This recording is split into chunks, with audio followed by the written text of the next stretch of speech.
Tungkol po ito sa genealogy of Jesus Christ in the Bible.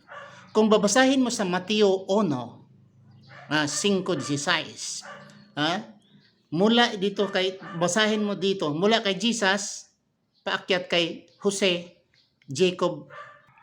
Tandaan natin, from Jesus, Jose, Jacob, Mateo 1, kapitulo 1, versikulo 15-16. Pero, kung babasahin mo naman ang Lucas, kapitulo 3, 23 hanggang 24, Jesus, Jose, Hili.